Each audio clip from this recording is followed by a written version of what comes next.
Bienvenue sur la chaîne Ambassadeur pour Christ TV. Aujourd'hui nous vous partageons un message d'amour, de rappel, de réveil, et de repentance.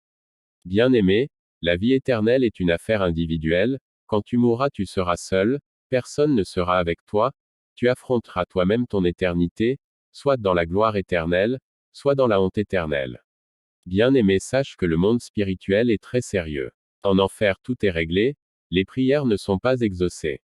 Toi, qui te dis chrétien, réexamine encore ta vie pour voir si tu es vraiment chrétien, car plusieurs croient être chrétiens, alors qu'ils ne le sont pas. Un vrai chrétien doit vivre dans la sainteté, la justice et la vérité. Un vrai chrétien doit faire la volonté de Dieu, et non sa propre volonté. Un vrai chrétien ne peut pas être fanatique ou supporter d'une équipe de football. Un vrai chrétien ne peut pas divorcer et se remarier. Un vrai chrétien ne peut pas vivre dans la prostitution et espérer aller au paradis. Un vrai chrétien ne peut pas s'habiller d'une manière mondaine.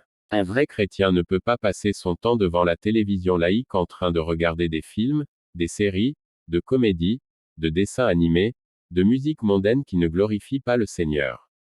Un vrai chrétien ne peut pas être ami du monde et prétendre être ami de Dieu. Un vrai chrétien ne peut pas affaisser son pantalon au nom de la mode. Un vrai chrétien ne peut pas utiliser de produits éclaircissants pour changer la couleur de sa peau. Un vrai chrétien ne peut pas prendre de boissons alcooliques. Un vrai chrétien ne peut pas fumer de la cigarette. Un vrai chrétien ne peut pas prendre de la drogue. Une vraie chrétienne ne doit pas s'habiller comme une prostituée. Une vraie chrétienne doit éviter les cheveux artificiels, les ongles artificiels, les bijoux, le bracelet, le maquillage, le pantalon pour femme, le haut talon, le coiffure mondaine, la teinture de cheveux, le vernis à ongles, etc. Un vrai chrétien ne doit pas avoir la jalousie, la haine, la médisance, la cupidité, la colère, l'orgueil, la mauvaise humeur, les querelles.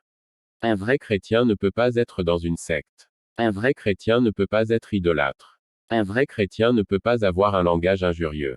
Un vrai chrétien ne doit pas jouer aux jeux de hasard. Un vrai chrétien ne peut pas voler le dîme de Dieu.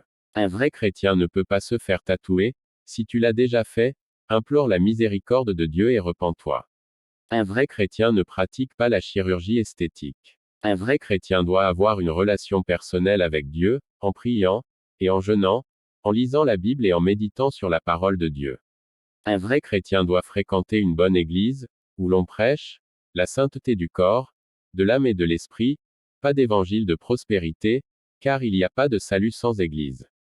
Bref, un vrai chrétien doit avoir un caractère céleste, calqué sur le fruit du Saint-Esprit, c'est-à-dire l'amour, la joie, la paix, la patience, la bonté, la bénignité, la fidélité, la douceur et la tempérance. Toi qui n'as pas encore donné ta vie à Jésus-Christ, fais-le maintenant car demain peut être trop tard, selon que la Bible déclare. Ne te vante pas du lendemain car tu ne sais pas ce qu'un jour peut enfanter. Proverbe 27/1.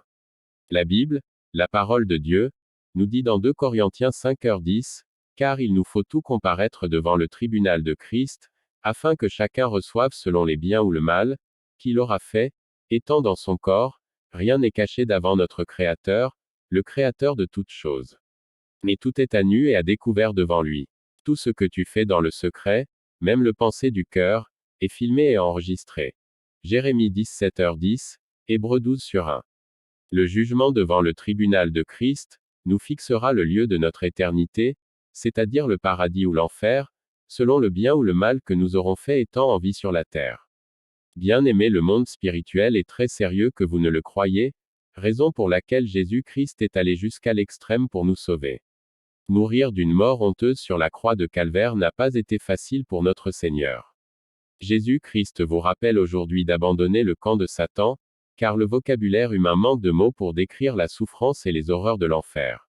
Lieu caractérisé par les cris de désespoir, la soif, la faim, le ténèbre épaisse, la torture et les moqueries de démons, la peur constante, le feu, la chaleur, la solitude, etc. Jésus-Christ dit qu'il y a des pleurs et de grincements de dents. Matthieu 8h12, 13h42, 13h50. Arrête de courir vers le monde, sache qu'il y a un enfer à fuir et un paradis à gagner. Lisons, Apocalypse 21/8, pour le lâche, les incrédules, les abominables, le meurtrier, les impudiques, les enchanteurs, les idolâtres et tout le menteur, leur part sera dans le temps ardent de feu et de soufre, ce qui est la seconde mort. Merci d'avoir suivi cette vidéo. N'oubliez pas de vous abonner et de cliquer sur le bouton j'aime pour que la vidéo soit visible pour d'autres personnes.